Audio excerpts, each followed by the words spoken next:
শেখ হাসিনা পালিয়ে গেছে, শেখ হাসিনা নাই, শেখ হাসিনা চলে গেছে, শেখ হাসিনা পালায় না। দীর্ঘ ১৬ বছরের শাসন, ক্ষমতার সিংহাসন সব ফেলে নিজের দেশকে, নিজের দলকে, পরীক্ষিত নেতাকর্মীদের ভাসিয়ে দিয়ে স্বার্থপরের মতো পালিয়ে গেলেন শেখ হাসিনা। বঙ্গবন্ধু কন্যার দেশপ্রেম নিয়ে অনেকেই অহংকার করতেন, কিন্তু অহংকার নিমিষেই চূর্ণ হয়ে গেল। উন্নত বাংলাদেশ গড়ার কারিগর মুহূর্তেই হয়ে গেলেন জনগণের কাছে ইতিহাসের সেরা ভিলেন। ছাত্র জনতার নজিরবিহীন গণ অভ্যুত্থানের কাছে হেরে গেলেন শেখ হাসিনা। দেশ ছেড়ে পালিয়ে আশ্রয় নিলেন পাশের দেশ ভারতে। সবখানেই শেখ হাসিনাকে নিয়ে চলছে আলোচনা, সমালোচনা।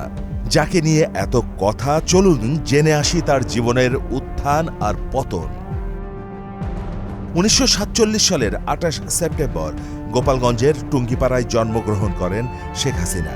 ভাই বোনদের মধ্যে বড় ছিলেন। আজিমপুর বালিকা উচ্চ বিদ্যালয় থেকে স্কুলের পড়াশোনা শেষ করেছেন। বদরুন্নেসা সরকারি মহিলা কলেজের ভিপি ছিলেন তিনি। উচ্চ শিক্ষার জন্য ঢাকা বিশ্ববিদ্যালয়ে ভর্তি হন হাসিনা। ১৯৬৭ সালে ড.এম.এ. ওয়াজেদ মিয়ার সঙ্গে বিয়ে হয় হাসিনার। দম্পতির ২ সন্তান সজীব ওয়াজেদ জয় এবং সাইমা ওয়াজেদ পুতুল। ১৯৭৫ সালের ১৫ আগস্ট হাসিনার জীবনের অন্যতম দুঃখের দিন। কেননা ওই দিন সামরিক অভ্যুত্থানে নিহত হন শেখ মুজিবর সহ তার পরিবারের অন্যান্য সদস্য।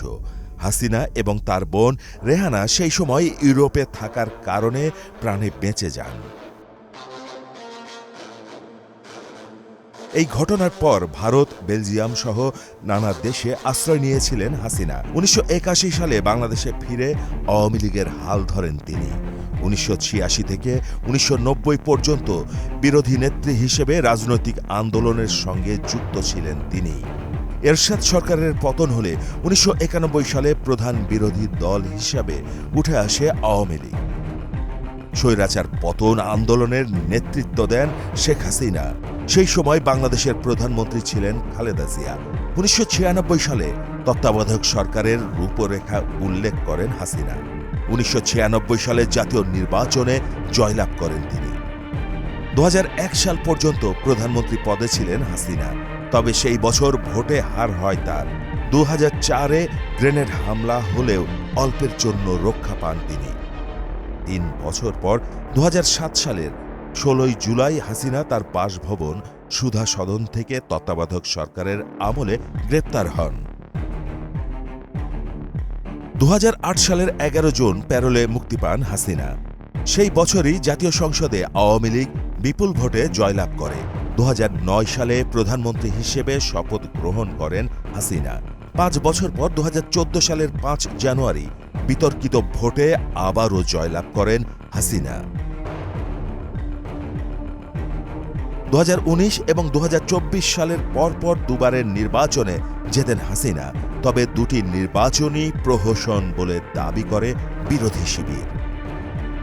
২০২৪-এর জুলাইয়ে কোটা সংস্কারের দাবিতে শিক্ষার্থীদের যে আন্দোলন শুরু হয় তা ক্রমে সরকার পতনের আন্দোলনে চূড়ান্ত রূপ নিলে ৫ আগস্ট ২০২৪ চুপিসারে প্রধানমন্ত্রীর পদ থেকে ইস্তফা দিয়ে দেশ ছেড়ে পালিয়ে যান শেখ হাসিনা। এ সময় তার সঙ্গে ছিলেন ছোট বোন রেহানা। এদিকে গণ অভ্যুত্থানের পর প্রধানমন্ত্রীর সরকারি বাসভবন, গণভবন এবং জাতীয় সংসদ ভবনে ঢুকে হাজারো জনতা। এ সময় উল্লাস প্রকাশ করেন তারা। উড়ান লাল সবুজের পতাকা। এ বিজয়কে দ্বিতীয় স্বাধীনতা অর্জনের সাথে তুলনা করেছেন তারা। শেখ হাসিনার দেশত্যাগকে রাজনৈতিকভাবে পরাজয় হিসেবেও দেখছেন অনেকে। আওয়ামী লীগকে এই ক্ষতি কাটিয়ে উঠতে ঠিক কত বছর অপেক্ষা করতে হবে তা কে জানে। মাহমুদ হোসেন, মোহনা ডিজিটাল।